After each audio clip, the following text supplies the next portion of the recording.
ولی طغرل اندروبی معروف به طغرل اندرو یکی از فرماندهان جبهه مقاومت در مصاحبه با سپوتنیک تاجیکستان خبر داد است که تقریبا یک هفته باز ولسوالی های منطقه اندروبی های ولایت بغلان را نیروهای جبهه مقاومت ملی افغانستان تحت رهبری احمد مسعود به دست آوردند.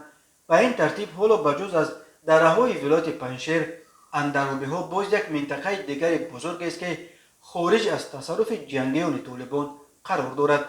قماندان طغرل گفت در پی سردی های اخیر در قطارکوهای هندوکش جنگیان طالبان منطقه اندروب ها را رها نموده رو به فرار آوردند. 3 روز پیش ما ولسوالی بنو را دوباره آزاد کردیم.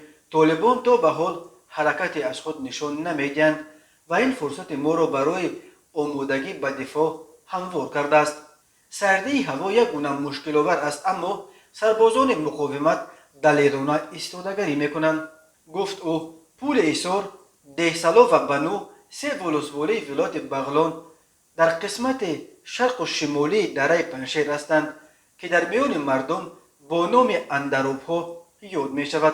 در این منطقه بجز از غنی اندروبی فرماندهان دیگر جبهه مقاومت نظیر خیر محمد اندروبی، رامیش اندروبی، لطفالله مشهور و دیگران فعالیت می کنند. در کمتر از یک ماه آخر اندروبی ها بار سیوم است که از دست طالبان آزاد می شود و به دست نیروهای جبهه مقاومت می گذرد.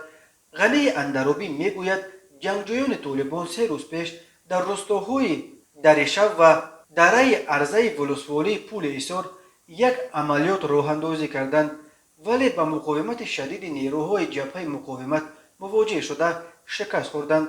او افزود که طالبان در آغاز طالبان محلی را استخدام میکردند، اما حالا به دلیل کمبود نیرو از ولایت‌های جنوبی قندهار و هلمند و پکتیا نیرو میارند. بیرون از ولایت پنشیر منطقه اندروبی های ولایت بغلان اولین منطقه بود که به ضد طالبان قیام مسلحانه کرد و کامیاب شد.